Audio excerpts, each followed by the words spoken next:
영적 성장을 위한 독서 시간입니다. 지난번에 이어 계속 헨리 나우엔의 책 두려움을 이긴 사랑을 읽어드립니다. 지난번엔 두려움을 이긴 사랑에서 죽기까지 신실하게를 읽어드렸습니다. 로터는 최후의 순간까지 과테말라 산티아고 아티트란 사람들을 위해 섬기며 돌보았습니다. 그야말로 그는 죽기까지 신실한 선한 목자였습니다. 오늘 계속해서 두려움을 이긴 사랑 세 번째 장 교회의 씨앗을 읽어드리겠습니다.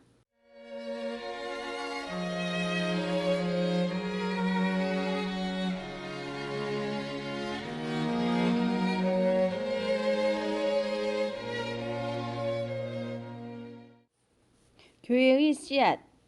로터는 자기 사람들을 위해 분투하다가 죽임을 당했다. 그의 죽음은 그의 삶만큼이나 정의로웠고 감상적이지 않았고 모호하지 않았고 단순했다. 그는 최후의 순간까지 조용한 거인으로 남았었다.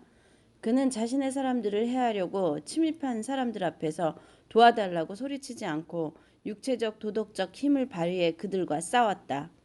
그는 살아남기 위해 싸운 것이 아니라 자기가 13년 동안 섬겨온 사람들에게 최후까지 고통을 안겨주지 않으려고 싸웠다.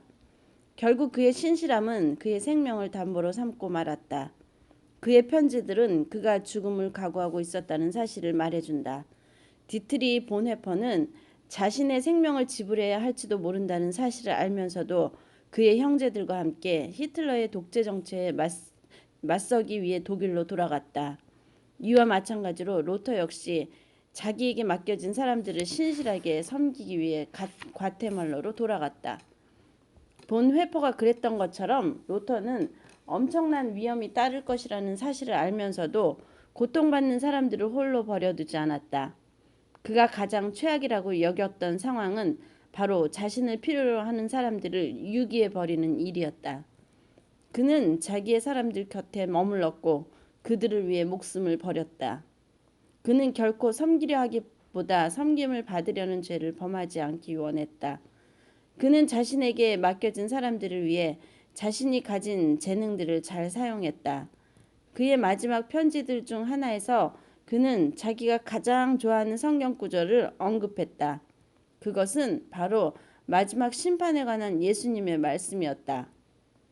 내가 줄일 때 너희가 먹을 것을 주었고 목마를 때 마시게 하였고 너희가 여기 내 형제 중에 지극히 작은 자 하나에게 한 것이 곧 내게 한 것이니라.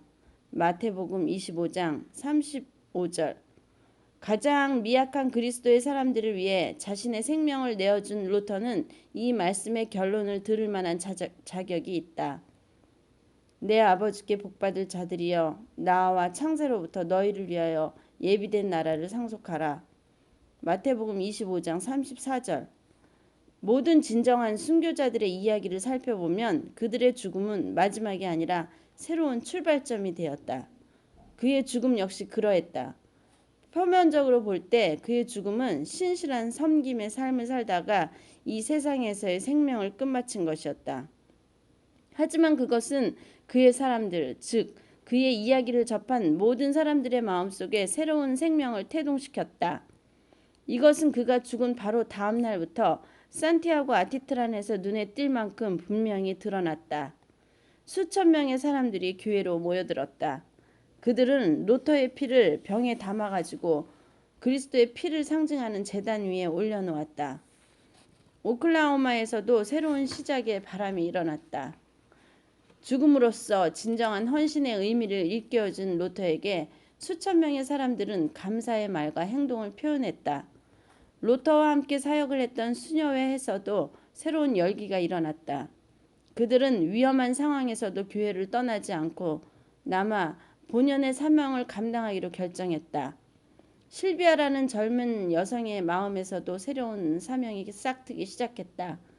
수녀들로부터 로터의 삶과 죽음에 관한 이야기를 들은 그녀는 공동체에 합류해 자신의 삶을 가난한 사람들에게 나눠주기로 결심했다. 이 새로운 출발은 그 밖의 여러 가지 영역에서도 가시화되었다. 지면을 이용해 일일이 다 설명할 수 없을 정도로 말이다. 이처럼 로터가 순교하자 모든 사람들에게 즉각적인 변화가 일어났지만 한 사람만은 예외였다. 그의 새로운 시작은 그가 죽은 지 한 달이 지난 후에야 일어났다. 38살의 사제인 그는 파라과이에서 7년간의 선교사 사역을 마치고 리마에서 고향으로 돌아가던 이 길이었다.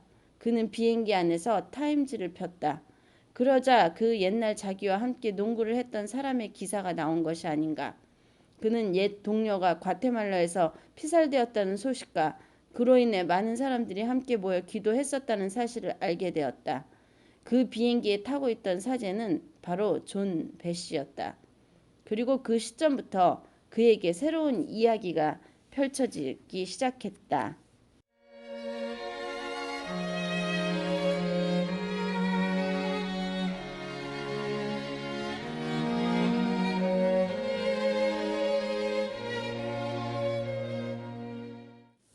새로운 우정. 나는 1972년 여름 볼리비아 코차밤바에 있는 마리아 언어 학교에서 그를 만났다. 존은 브루클린 대교구에서 협력 사제로 사역한 후 새로운 교구에서 히스패닉 사람들을 섬기는 사역을 준비하기 위해 막 그곳에 도착했다. 2년 후 존은 파라과이의 코노렐 오바이도에 있는 산 페드로 교구의 사제로 임명을 받았다. 그 교구는 브루클린 대교구에 의해 개척된 곳이었다. 당시 나는 예일 대학 신학부에서 1년 동안의 교수 생활을 하고 라틴 아메리카 교회들에 대한 공부를 심도 있게 해볼 계획을 갖고 있었다. 그러기 위해서 내가 사전에 필수적으로 공부해야 할 것은 바로 스페인어였다. 그것은 존에게도 마찬가지였다. 1972년 여름 동안 우리는 함께 많은 시간을 보냈다. 우리는 또한 각기 다른 시기에 똑같은 병원에 입원하기도 했다.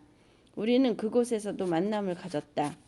존은 간염으로 입원을 했고 나는 그의 병문안을 갔었다. 이후 나는 허리에 디스크 증세가 있어 견인 치료를 받기 위해 입원을 했고 그는 나의 병문안을 왔었다. 나는 내가 그에게 좋은 영향을 받고 있다는 사실을 인식했다. 그의 미소는 전염성이 강했고 그의 모습은 항상 활기찼다. 내 마음속에는 그를 더 많이 알고 싶다는 열정이 생겼다. 그는 복음에 강한 애착을 가진 사람, 전혀 다른 환경에 있는 사람들에게 깊은 애정을 발산하는 사람, 배움에 대한 놀라운 열심을 가진 사람으로 비춰졌다. 그의 주변에는 항상 교구민들이 보내온 편지들이 쌓여 있었고 읽으려고 준비해둔 책들이 널려 있었다. 기도는 그의 삶에 생명력을 불어넣어준 근원이었다. 그것은 그의 다양한 관심들과 일들을 하나로 조화롭게 통합시켜 주었다. 비록 그는 늘 내게 한 수 가르쳐달라고 부탁했지만 오히려 그는 처음부터 내게 많은 것들을 가르치고 있었다. 존은 예수 그리스도를 향한 깊은 사랑을 솔직하고 담백하게 표현했고 그것은 내게 대단한 감동을 주었다. 나는 오랫동안 신학교에서 대학교에서 가르치는 일만 해와서인지 우유부단한 면이 많았고 심지어는 수줍어하는 면까지 있었다. 하지만 존은 내가 먼저 표현하기 전에 자기가 먼저 표현함으로써 나의 부족한 자발성 때문에 둘 사이가 어색해지는 것을 차단했다. 존의 모습은 가식적이거나 감상적인 것과는 거리가 멀었다. 그는 어린아이와 같이 순수하고 단순하게 자신의 믿음을 표현했고 그것은 계속해서 포장된 내 모습을 조금씩 벗겨주었다. 내가 염려스러워 보이거나 긴장해 보이거나 과민해 보이면 그는 항상 크게 웃기 시작했다. 그는 결코 내가 우울하거나 감상적인 상태로 있을 기회를 주지 않았다. 그는 오랜 대화 도중 나에게 당신은 당신이 생각하는 것보다 훨씬 더 강합니다. 당신은 당신이 안다고 생각하는 것보다 더 많이 알고 있습니다. 당신은 당신이 했다고 생각하는 일보다 더 많은 일을 했습니다. 라고 말해 주었다. 존은 신실한 마음으로 주변 사람들을 사랑함으로써 스스로를 성숙시켜 갔던 사람의 좋은 본보기였다. 그는 그들로부터 최선의 모습을 찾아내려고 했다. 이것은 정말 훌륭한 사제의 모습이었다. 그는 그 사람들로 하여금 그들이 얼마나 가치 있는 존재들인지 발견하게 해주었다. 그가 보았을 때뿐 아니라 하나님께서 보셨을 때에도 말이다. 코차밤바에서의 시간이 지난 후에도 우리는 계속해서 연락을 하면서 지냈다. 우리는 가끔씩 서신을 주고 받기도 했고 여건이 될 때면 서로를 방문하기도 했다. 하지만 서로의 생활 환경이 너무도 달랐기 때문에, 다시 말해 그는 과테말라 교구에서 사제로 사역하고 있었고 나는 대학에서 학생들을 가르치고 있었기 때문에 시간이 지날수록 우리의 우정은 소중한 추억으로 쌓여갔다. 하지만 1976년 리처드 알란 화이트는 우리를 다시 파라과이에서 만나게 해주었다. 그는 나의 친구이자 존의 친구이기도 했다. 존과 나는 같은 시기에 휴가를 얻어 만날 수 있게 되었다. 우리는 재회를 통해 서로의 우정을 다시 한번 확인할 수 있었다. 나는 존이 지금 라틴 아메리카의 정치적 기류와 변화를 예의주시하고 있다는 사실을 알게 되었다. 우리의 친구 리차드는 최근 종교적 배경 때문에 벌어지고 있는 사건들을 누구보다 잘 분석할 줄 아는 사람이었다. 그는 존이 직면하고 있는 현실을 예리한 분석을 통해 설명해 주었다. 이 새롭고 통찰력 있는 설명은 존이 지금까지 정치적으로 매우 무지해 있었다는 사실을 그에게 각성시켜 주었다. 동시에 그것은 그로 하여금 위험이 증가하고 있는 상황 한가운데에서도 목자적 사명을 더 잘 감당해야겠다는 헌신의 마음을 불러일으키기도 했다. 이 세상에서 하나님의 말씀의 능력이 계속해서 재창조되고 있다는 존의 확신은 나의 영성을 풍부하게 하는 원천이 되었다. 그는 신학적 이론가가 아니었음에도 불구하고 신뢰할 만한 것은 무엇이고 그렇지 않은 것은 무엇인지, 진지하게 받아들여야 할 것은 무엇이고 그렇지 않은 것은 무엇인지, 순종할 만한 가치가 있는 것은 무엇이고 그렇지 않은 것은 무엇인지 초자연적인 감각을 통해 이해하고 있었다. 그는 그런 능력들을 점점 더 개발하고 있었다. 그는 영적 민감성을 개발함으로써 복잡하다 못해 모호하기까지 한 정치적, 사회, 경제적 맥락들 속에서 중요한 것들과 중요하지 않은 것들을 지혜롭게 분별해내고 있었다. 그것은 아무에게나 주어지는 능력이 아니었다. 이 세상에서 교회가 어떤 위치에 놓여 있어야 하는 거라는 질문을 놓고 많은 사람들이 다양한 의견을 제시하는 상황에서 존이 내린 영적 판단은 내게 엄청난 소망과 용기와 자신감을 불어넣어 주었다. 존의 탁월한 영성 중 하나는 바로 성인들을 향한 지극한 사랑이었다. 그는 기독교 신앙을 성장시키고 촉진시키는 데 중심적인 역할을 했던 위대한 성인들과 가까이 하는 것을 항상 중요하게 생각했다. 그는 그들을 친족의 일원 정도로 생각했다. 즉, 그는 그들에게 규칙적인 관심을 기울이고 심지어 그들을 정기적으로 방문하기까지 했다. 그래서 1981년 그의 주교 프란시스 무가베로가 파라과이에 있는 그를 다시 브루클린으로 불렀을 때 그는 리마의 장미라 불리는 마틴드 포레스와 후안 마시아스와 같은 라틴 아메리카의 위대한 성인들의 무덤에서 기도하기 전에는 이곳을 떠날 수 없다고 말하기까지 했다. 그는 그들의 생명력과 자신의 생명력이 서로 만나기를 원했다. 그럼으로써 앞으로 어떤 길을 걸어가든 지난 10년 가까이 섬겨온 라틴 아메리카 사람들을 계속해서 섬기겠다는 다짐을 하기 원했다. 브루클린으로 돌아오는 비행기 안에서 그의 생명력은 로터의 생명력과 만났다. 그는 로터의 순교 내용이 실린 기사를 보자마자 그것이 자기가 앞으로 걸어가야 할 길과 어떤 관계가 있음을 인식했다. 비록 존은 3년이 지난 후에야 그의 죽음에 관한 모든 진실을 알게 되었지만 이 당시에도 그에 대한 생각은 존의 마음과 생각 속에서 지워지지 않았다. 존에게 있어 로터는 신학생 시절 그저 조금 알고 지낸 친구에 불과했다. 그래서 존은 오랜 세월 동안 그를 잊고 지냈었다. 그랬던 로터가 지금은 어떤 새로운 힘을 통해 존의 삶 속으로 다시 들어와 머물기 시작하게 된 것이었다. 존은 그가 자신의 삶 한가운데로 들어오게 된 것을 이렇게 말했다. 내가 비행기에서 오래전 발행된 타임즈를 펼쳐 그의 죽음에 관한 기사를 읽었을 때 가장 먼저 떠오른 생각은 이것이었습니다. 나는 지금 건강하고 안전하게 고향으로 돌아가고 있는데 로터는 죽었구나. 나는 생애 처음으로 살아남은 자가 느끼는 죄책감이 무엇인지 이해하게 되었습니다. 왜 나는 살아남아 있는가?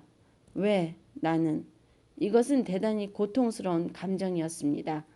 리마에 있는 마틴 드 포레스와 후안 마시아스의 무덤 앞에서 저는 로터와 그의 가족들을 생각하면서 기도했습니다. 주님, 만약 당신께서 저를 그의 자리로 보내기 원하신다면 저는 기꺼이 그렇게 하겠습니다. 리마를 떠나오자마자 존은 콜롬비아 보고타에서 열릴 예정인 선교 대회에 참석해달라는 요청을 받았다. 그곳에서 존은 과테말라에서 사역해온 프란시스 키아린 수녀를 만났다. 존은 로터의 삶과 죽음이 산티아고 아티트란 사람들에게 얼마나 큰 영향을 주었는지 그녀를 통해 듣게 되었다. 또한 그곳 사람들은 지금도 로터가 천국에서 자기들을 위해 기도하고 있고 자기들의 복지에 관심을 갖고 있다고 믿는다는 이야기를 들었다.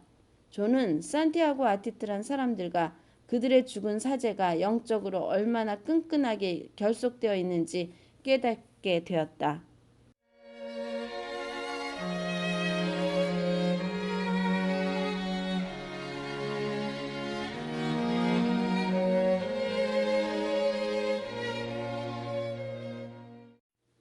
교회와 함께 느끼라. 브루클린으로 돌아온 존은 영적 분별력을 발휘해야 했다. 그는 하나님께서 자기를 어떤 곳으로 부르시는지 조금씩 민감하게 알아가야 했다. 그의 첫 번째 관심사는 자신의 건강이었다. 로터와는 달리 존은 건강상의 문제로 고통을 당하고 있었다. 그는 간염을 앓고 있었을 뿐 아니라 최근에는 신장결석이라는 질병까지 얻었다. 이러한 정황만으로 판단할 때 그는 선교사로 자원하기에 적합한 사람이 아닌 듯 보이지만 그의 강한 확신과 단단한 의지는 그러한 문제를 충분히 이기게 했다. 그는 건강상의 문제를 극복하고 있었을 뿐 아니라 대학에서 신학 공부를 하기도 했다. 뉴욕에 있는 시라큐스 대학에서 30일간의 연수를 받기도 했다. 당시 그는 엘살바도르에서의 4명의 미국인 교회 여성들이 암살을 당한 사건의 여파로 그와 관련된 일을 맡아서 하기도 했다. 1980년 12월 그러니까 로메로 대주교가 엘살바도르에서 암살을 당한 지 9개월 후 이타포드, 마우라 클라키, 진 도노반, 도로시 카젤이 공항 부근에서 알살바도르 안보군에게 납치되는 사건이 일어났다. 군인들은 그들을 강간하고 고문한 후 결국에는 살해하고 말았다. 참혹하게 상한 그들의 시체는 얕은 개울가 근처 공동묘지에 버려졌다. 이타의 시체는 브루클린으로, 마우라의 시체는 퀸스로 이송되었다. 2명 모두 존의 고구인 뉴욕 브루클린 출신 수녀들이었다. 그녀들의 삶과 사역에 관한 이야기를 듣고 존은 그녀들의 모범을 소중한 기록으로 남겨야겠다는 생각과 함께 그녀들의 순교의 참된 의미가 교회에 의해 알려져야 하고 기념되어야 한다는 생각을 하게 되었다. 존은 이 네 여성의 이야기를 전할 때마다 마음속에서 특별한 에너지가 샘솟는 듯한 감정을 느꼈다. 선교사들이 살해당했고 그중 2명은 제 교구 출신이었습니다. 저는 선교사입니다. 저는 항상 성인들의 모범에 대해 들어왔고 그리스도의 삶과 죽음 사이의 연합에 대해 배웠습니다. 우리가 어떻게 교회를 위해 자신의 생명을 바친 이 여성들을 잊을 수 있겠습니까?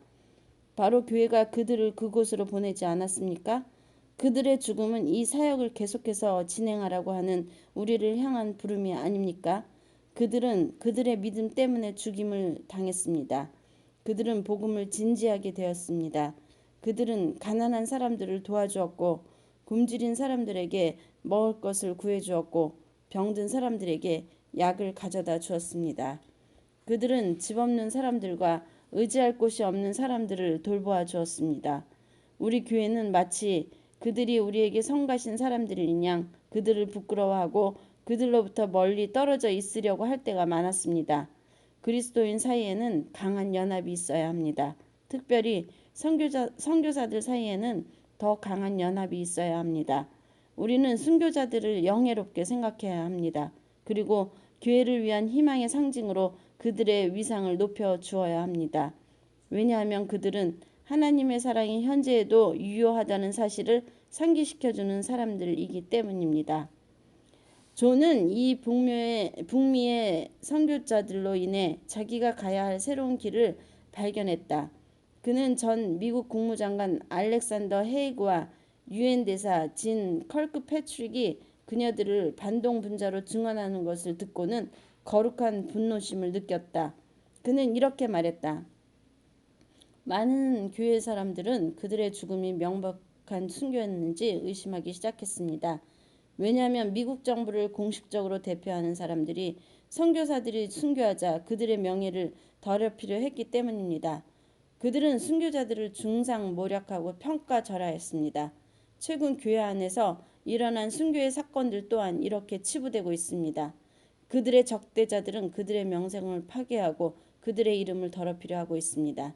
많은 교회들 역시 미국 정부와 매우 비슷한 행동을 취하고 있습니다. 그들은 그들의 외교 정책을 홍보하고 그것의 정당성을 확인시키기 위해 그들의 조금을 공산주의에 대한 영웅적인 투쟁으로 격화시켰습니다. 그들은 순교한 여성들을 자기들의 믿음을 피로써 증거한 사람들이 아닌 순진한 사람들, 정치 활동가들 정도로 생각하고 있습니다. 존은 이 네 여성들의 삶과 순교에 대해 연구하면 할수록 그들의 이야기의 진실을 이 세상에 제대로 알리는 것이 얼마나 중요한 일인지를 더 많이 인식하게 되었다. 그는 그들을 교회 공동체의 신앙을 강화시켜준 이 시대의 성인들로 인정해달라고 탄원했다. 그는 우선 자기 교구 순회회에 이것을 요구했다. 이후 자기 교구 사제회와 많은 종교 공동체들에게도 이것을 요구했다. 그는 이 일을 위해 열심히 뛰어다녔다. 그는 이렇게 말했다. 교회 여성들의 죽음을 공식적으로 조사해달라고 의회에 요청을 해봅시다. 그래서 진실을 밝혀내고 우리를 붙들고 있는 선입견으로부터 자유롭게 됩시다. 그들을 중상모략하고 격화시키는 세력들과 싸웁시다. 그리고 좀 더 가까이 그들의 삶과 죽음을 들여다봅시다. 그러면 그들이 얼마나 전심으로 복음에 헌신했는지 알게 될 것입니다. 그리고 그들의 가치를 제대로 인정해주지 않았고 교회에서의 위상을 적절하게 부여하지 않았던 우리의 죄를 고백하게 될 것입니다. 왜 우리는 그리스도의 이름으로 선교지로 파송되어 죽음을 당한 이 여성들을 순교자로 여기는데 우려를 품고 있는 것입니까? 만약 우리가 순교자들의 업적을 신실하게 평가하지 않는다면 과연 하나님께서 우리를 축복하시겠습니까?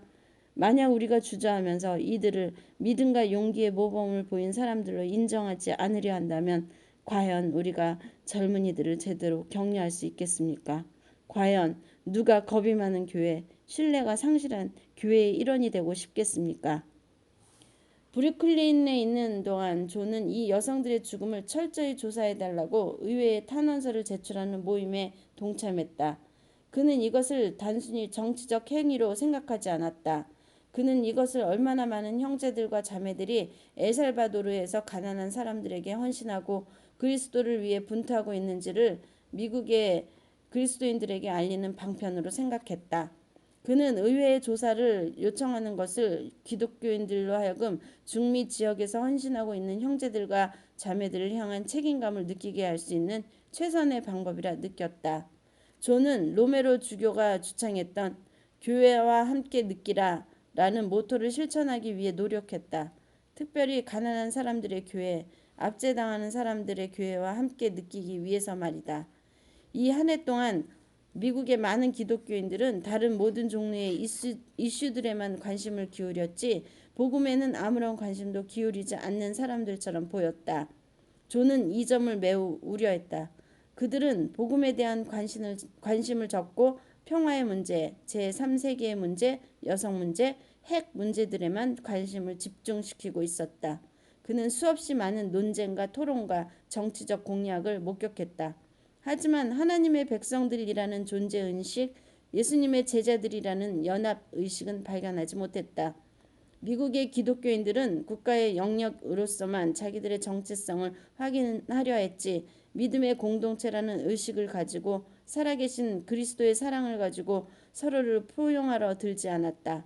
알살바도르에서 4명의 여성이 자신의 생명을 바친 것은 어떤 다른 원인이나 동기 때문이 아니었다. 그것은 바로 그들이 맡은 사람들 때문이었다. 그들은 사람들의 얼굴에서 고통스러워 하시는 하나님의 얼굴을 발견했던 것이다. 로메로 주교는 그들에게 정치적 문제 내지는 경제적 문제를 해결하려고 주문하지 않았다. 그는 단순히 알살바도르에 의지할 곳 없는 사람들과 함께 생활해 줄 것을 주문했다. 그는 알살바도르의 가난한 사람들이 한 가지 분명한 사실을 보고 이해하기를 원했다. 그것은 바로 다른 나라에서 온 기독교인들이 자기들을 돌보아주고 자기들을 위해 기도해주고 자기들에게 음식과 안식처와 의약품들을 주고 있다는 사실이다. 이 여성들은 바로 이 사람들을 위해 그들의 생명을 준 것이었다. 존은 북미의 많은 사람들이 그들의 죽음의 의미를 새롭게 이해하고 그것을 통해 삶에서 아름다운 열매를 거두기를 소망했다. 고향으로 돌아와 몇 달을 보내는 동안 존은 로터를 잊지 못했다. 하지만 아직까지 자기를 과테말라로 파송해달라는 요구를 하지는 않았다. 우선 그는 단순히 로터가 생활했고 죽었던 장소를 찾아가 둘러보기를 원했다. 1982년 7월 존은 중미 지역의 상황을 더 자세히 공부하기 위해 비행기를 타고 멕시코 시티와 큐어네베카로 갔다. 나의 친구이자 존의 친구이기도 했던 리차드 알란 화이트는 당시 유명한 라틴 아메리카 학자가 되어 있었다. 그는 주로 큐어네바카에서 생활했다. 리차드는 이 기간 동안 존의 후원자이자 안내자 역할을 해주었다. 리차드는 존을 데리고 산티아고 아티트란으로 여행을 갔다. 처음으로 그곳을 방문한 존은 로터에 대한 기억이 생생하게 떠올라 감정이 복받쳐 올랐다. 그곳에서 계속 사역을 하고 있던 수녀들은 여전히 로터를 자기들의 신부님으로 기억하고 있었다. 그리고 주저없이 그를 성인이라고 부르고 있었다. 이 마을의 지도자들은 이렇게 말했다. 그는 순교자였습니다. 화해의 성찬식을 집례하기 위해 그곳에 와 있던 주교 또한 이렇게 선언했다. 그는 자신의 믿음 때문에 죽임을 당했습니다. 존은 이곳 사람들이 그의 자리를 메워줄 누군가를 간절히 기다리고 있다는 사실을 곧 깨달았다. 그들은 로터의 후임자를 위해 열렬히 기도하고 있었던 것이다.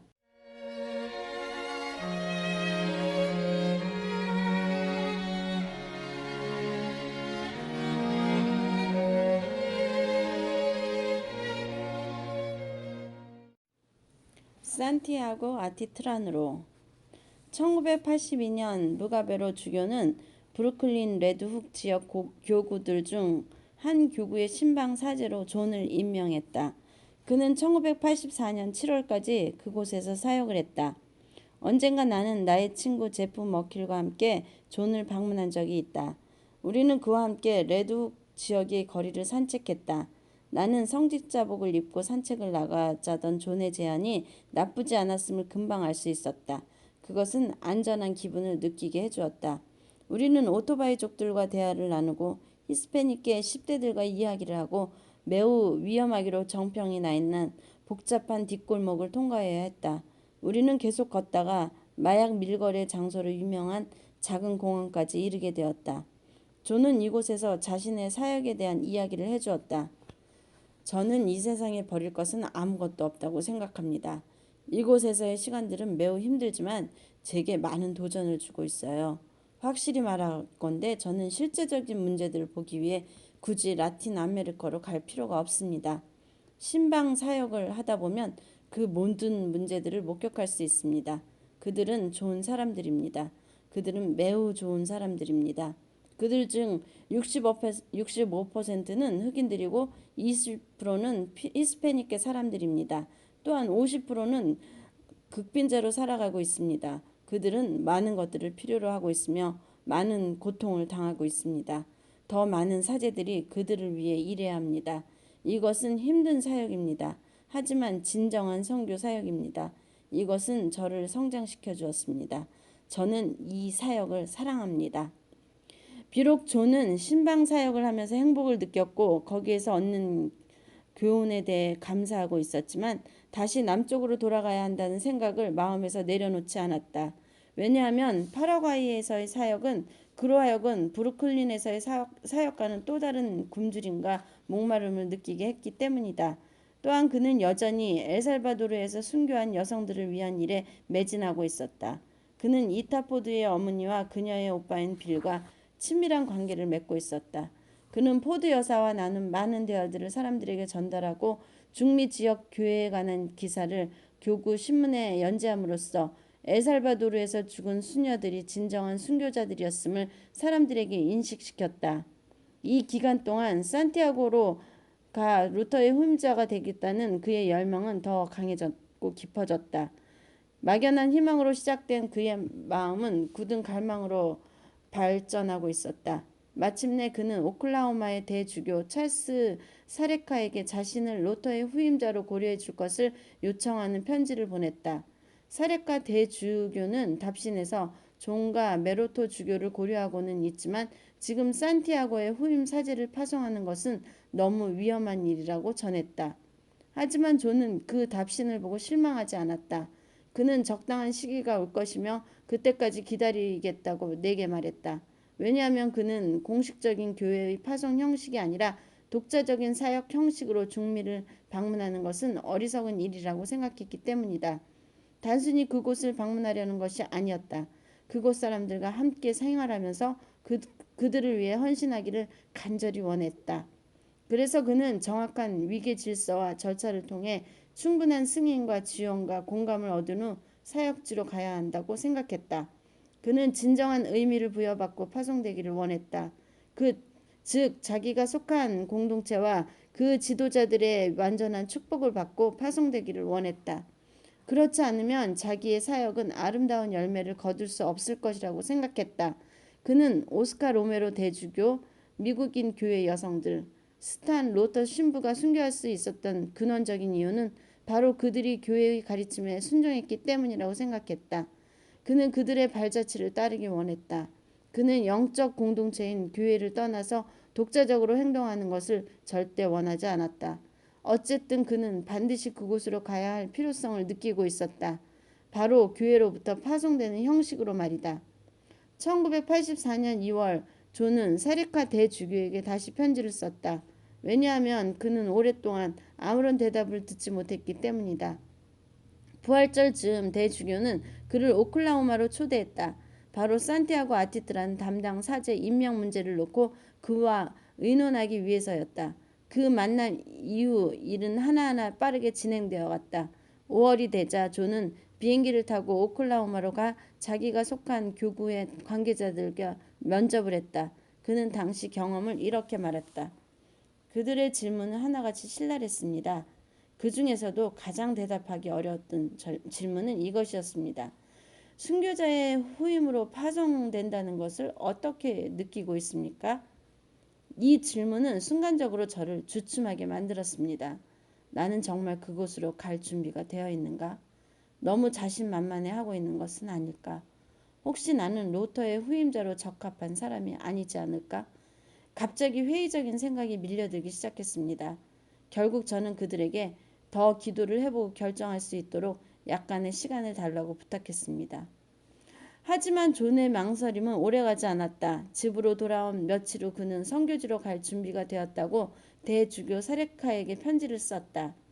툴사시와 오클라호마시의 사제 주간 동안 7월 5일 존은 사제들 앞에서 연설을 했다. 그는 주로 로터에 대한 이야기를 했다. 그는 사제들에게 로터를 그들의 귀감으로 삼으라고 권고했다. 또한 그가 성인이 될 수 있도록 힘써 달라고 당부했다. 우리 교구 사제들은 역사 의식을 상실해가고 있습니다. 그는 이렇게 말했다. 만약 예수회가 로터를 위대한 사제로 인정해 주었다라면 아마도 지금쯤 그에 관한 책이 20권도 넘게 쓰여졌을 것입니다. 우리는 그를 기억해야 합니다. 우리는 우리의 형제들 중 한 형제가 자기가 맡은 사람들을 위해 자기의 목숨을 버린 것을 자랑스럽게 생각해야 합니다. 그는 우리 주 예수님의 모범을 따랐던 사람입니다. 사제들 앞에서 연설을 마치자 이전에 품었던 존의 회의들은 모두 날아가 버렸다. 이제 그는 분명히 알게 되었다.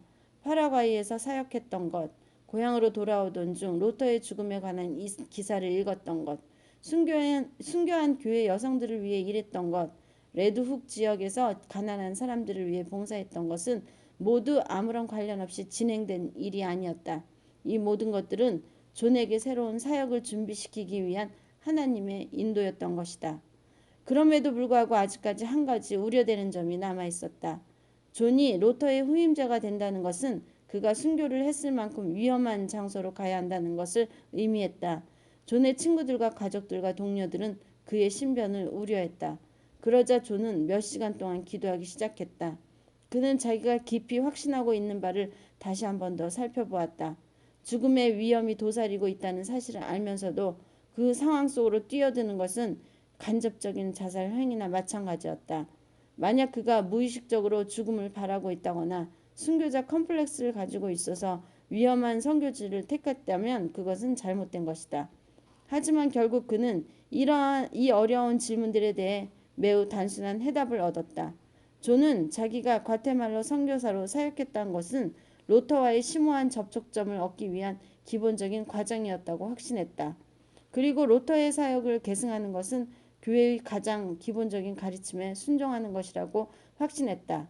존을 산티아고 아티트렌의 선교사로 파송하는 공식적인 의식이 열렸다. 그의 마음속에는 엄청난 기쁨과 평화의 감정이 일었다. 또한 충실히 소명을 따르려는 진지한 감정이 밀려왔다. 그는 지금 이 순간까지 인도해 주신 하나님께 감사하면서 모든 상황들을 만족스러워했다. 그는 한시라도 빨리 투스툴 인디안들에게 달려가고 싶은 심정을 느꼈다. 1981년 7월 28일 이후 아프라스, 즉 성인의 사역을 계승할 새로운 사제를 보내달라고 기도해 왔던 그들에게로 말이다. 7월 25일 야고보 사도의 축제일에 존은 산티아고 아티트란에서 새로운 사역을 시작했다. 그것은 로터가 죽은 날로부터 거의 3년이 지나서였다.